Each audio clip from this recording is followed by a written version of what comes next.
Hi friends, இன்றைக்கி நம்ம wreath வந்து எப்படி பண்ணுறதுன்னு பார்க்க போகிறோம்.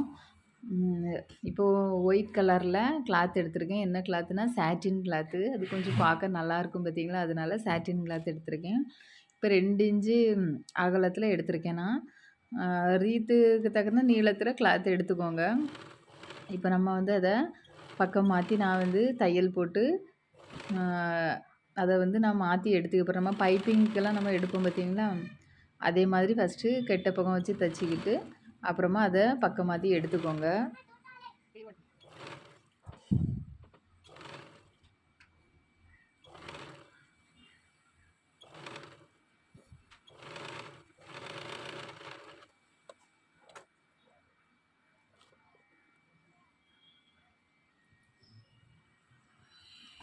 அழகாக ஒரு ஈக்குவல் குச்சி வச்சோ இல்லைன்னா நம்ம பைப்பிங்கெல்லாம் மாற்றி எடுக்கிறதுக்குன்னு இப்போ வந்து ஊசி இருக்குது, அதை வச்சு மாற்றி அழகாக நீட்டாக எடுத்து கொஞ்சம் அயன் பண்ணி விட்டுக்கோங்க.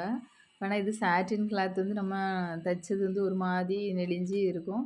இப்போ வந்து கொஞ்சம் தைச்சி அயன் பண்ணி எடுத்துக்கோங்க.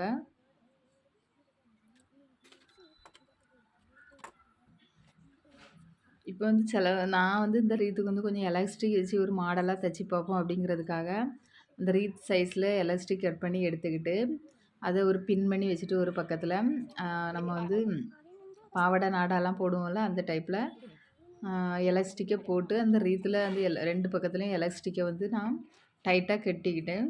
அப்போ அந்த கிளாத் வந்து அழகாக சுருக்கமாக சூப்பராக இருந்துச்சு.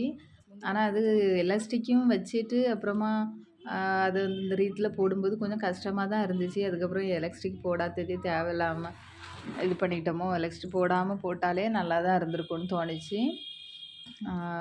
நீங்கள் வந்து எலாஸ்டிக் போடணுன்னா போட்டு இது பண்ணுங்கள், இல்லைன்னா சும்மா கிளாத்தை மட்டும் அழகாக பைப்பிங் நம்ம தைக்கிற மாதிரி தைச்சி எடுத்துகிட்டு அதை இன்சர்ட் பண்ணி அழகாக 2 பக்கமும் கீழே மடித்து தைச்சி விட்டுட்டாலே நல்லா நீட்டாக அழகாக தான் இருந்துச்சு. நம்ம ரீத்தை விட ஒரு 2 மடங்கு துணி நீளமாக வச்சுக்கிட்டிங்கனாவே இந்த சுருக்கம் வந்து அழகாக விழுந்துடும், நீட்டாக தான் இருக்கும். பார்த்தீங்களா, பாப்பாவுக்கு வந்து நல்லா இருக்குது.